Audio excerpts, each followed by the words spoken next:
লড়াই করো জিয়ার সৈনিক জিয়ার সৈনিক লড়াই করো জয় বলবে জিয়ার বিক্রমপুর কেবিজি কলেজের ছাত্রদলের আহ্বায়ক জসিম হাওলাদার এখানে উপস্থিত আছেন।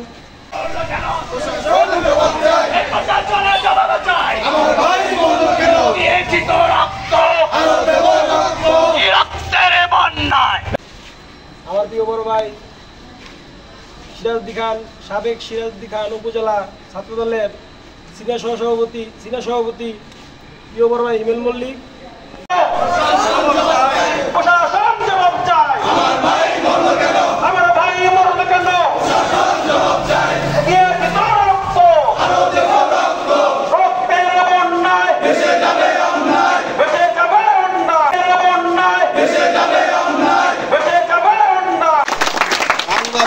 আবারও হত্যার রাজনীতি শুরু হয়ে গেছে।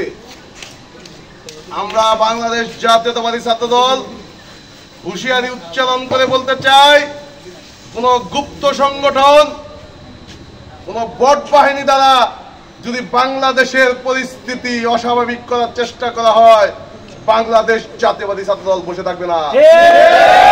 বাংলাদেশ জাতীয়তাবাদী ছাত্রদল 90 যেমন ইস্পাত কঠিন দৃঢ় আন্দোলন করে এদেশ থেকে স্বৈরাচার বিতাড়িত করেছে, 2024-এ ছাত্র জনতা আন্দোলনে যেমন গুরুত্বপূর্ণ ভূমিকা পালন করেছে, 2025-এ প্রয়োজনে আবার একটি আন্দোলন হবে।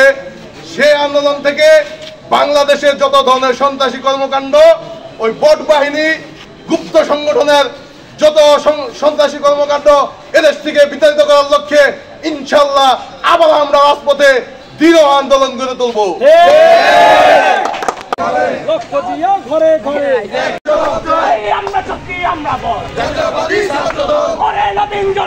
শাহরের আলম সাম্যের হত্যার প্রতিবেদন প্রকাশ করে দোষীদের শাস্তির আওতায় এনে দ্রুত কার্যকর করা হবে সর্বোচ্চ শাস্তি।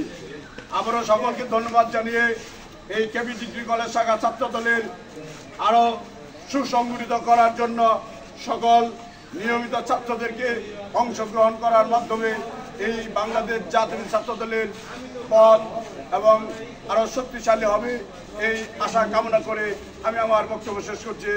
বাংলাদেশ জিন্দাবাদ, বাংলাদেশ জাতীয় ছাত্রদল জিন্দাবাদ।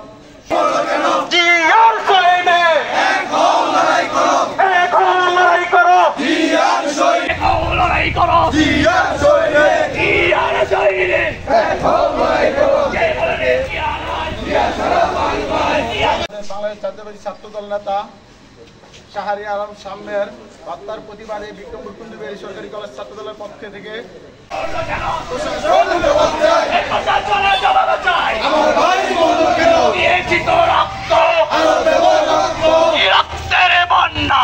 বিক্ষোভ মিছিল ও সমাবেশের আয়োজন করা হয়েছে। উক্ত সমাবেশ এবং মিছিলে আজকে আমার খুব কাছের প্রিয় ভাই সিরাজউদ্দিন উপজেলা ছাত্রদলের সাবেক সাধারণ সম্পাদক, ইসাপুরে ইউনিয়ন বিএনপির সাবেক সভাপতি কাজী কামরুজ্জামান দীপু ভাই এবং উপস্থিত আছেন মুন্সিগঞ্জ জেলা ছাত্রদলের সিনিয়র সহসভাপতি প্রিয় বড় ভাই কর্মী বান্ধব নেতা হিমেল মল্লিক এবং উপস্থিত আছেন বিক্রমপুর কুন্দুবেড়ি সরকারি কলেজ ছাত্রদলের অঙ্গ সংগঠনের নেতৃবৃন্দ। আজকে আমার খুব কাছের ছোট ভাই সিনিয়র যুগ্ম আহ্বায়ক বিক্রমপুর কুন্দুবেড়ি সরকারি কলেজ ছাত্রদলের নয়ন শেখ খুব ভালো একটা ভূমিকা পালন করেছে এবং অঙ্গ সংগঠনের সকল নেতৃবৃন্দ আজকের প্রোগ্রামটাকে সফলভাবে করার জন্য তাদেরকে আমি আমার ব্যক্তিগত পক্ষ থেকে জানাচ্ছি আন্তরিক শুভেচ্ছা ও অভিনন্দন।